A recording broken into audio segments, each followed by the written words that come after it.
Princess Mononoke is one of the greatest Japanese animated films over the last few decades. Directed by Studio Ghibli, Princess Mononoke was released on July 12, 1997, after the release of Porco Rosso, which flourished in the box office. Hayao Miyazaki worked on the film from 1995 to 1997. It quickly became a massive hit, winning multiple awards and became the greatest Japanese animated film to this day. But what made it so special?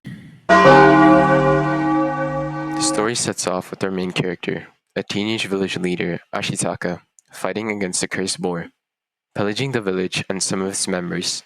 The boar is played off by Ashitaka. The evil spirits leave by cursing Ashitaka's arm, setting off on his journey to the nearby village where he looks for a cure from the deer-like god Shishigami.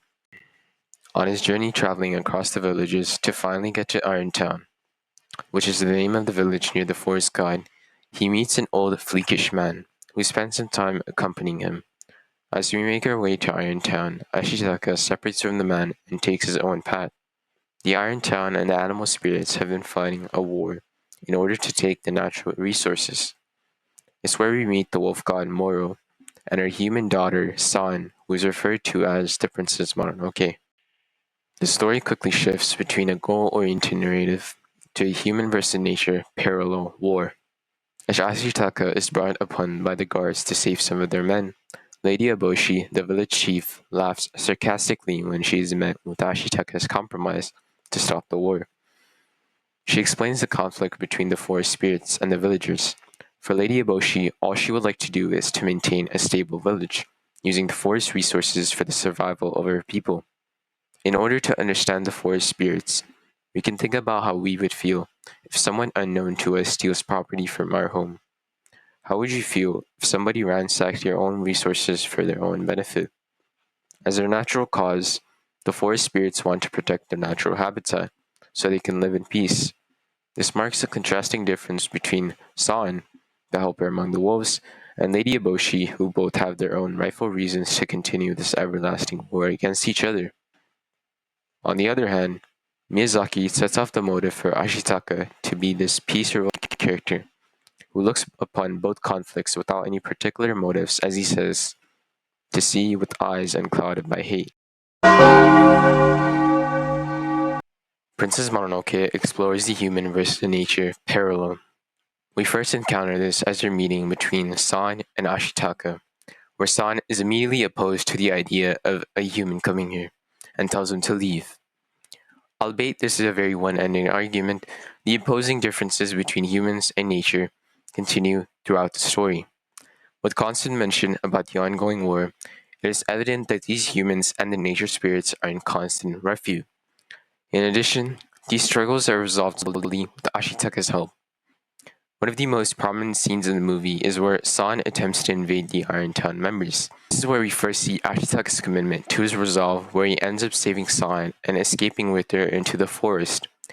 It shows how he is a peace-resolving character who is willing to put away any differences or judgments for the better good. This trail is why Ashitaka is seen as such a memorable yet confounding central figure in fiction. Another example of this dilemma is when the forest god's spirit is attacked by Jigo, the man we saw traveling with Ashitaka, selfishly obtaining the forest spirit's heads to get a chance in immortality by manipulating Lady Eboshi to facilitate the killings. Yet again, this is where we see the self-intrinsic desires of humans. Because of Jigo's attempt at capturing the forest spirit god, yet knowing killing the spirit would wreak havoc and diminish the forest resources. These greedish desires by our free will is evidently the reason why wrongdoings of war still exist to this day. Princess Mononoke follows the cycle of hatred. It's presented through a plethora of different ways. The context of this cult, to see with eyes unclouded by hate, is shown itself first in the beginning of the movie where the tribal leader is said to give as a token of advice to Ashitaka. The narrative of this issue follows later on in the story when we first encounter Lady Eboshi. Her intentions are laid out as follows. She wants the best from people, making her a good leader. She provides shelter to outcasts like the lepers and sex workers. Her virtue in collecting iron from the forest are seen in good motives, as she wants to attain the natural resources to help the villagers, not for herself. Although a lot of the motives Lady Eboshi presents can make her seem as a difficult villain to hate, her efforts still hurt others. The cycle of hatred continues throughout the story as we start to see more of San's perspective when Lady Eboshi attacks the forest. See, from San's perspective, all she wants is to have her home removed from all the outside onslaught commotions. Through her eyes, we can see that her anger is justified. One of the things that Princess Mononoke does well compared to other films with similar topics is the idea that Lady Eboshi thinks good of all people. Unlike Avatar, where the evil organization appears to do all harm in the forest for claiming property and wealth.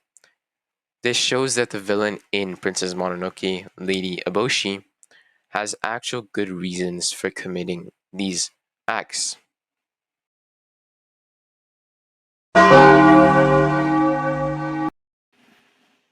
Something not a lot of people take into this film is the fundamental question on how do we experience life and miss all this good against evil chaos present? How do you live in the absurd?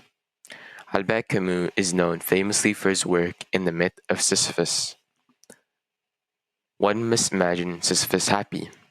To truly feel alive and look forward to things in the chaos, we must look for meaning into all of the universe's unanswered questions. It is to look forward to the struggle of life and create your own purpose by means of accepting the scuffles. Ashitaka is a character who embodies this outlook.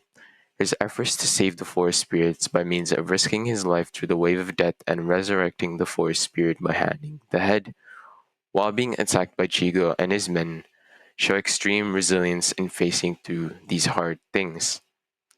You see, through the eyes of Ashitaka, we need to look through all of life's shortcomings and see beauty through perseverance.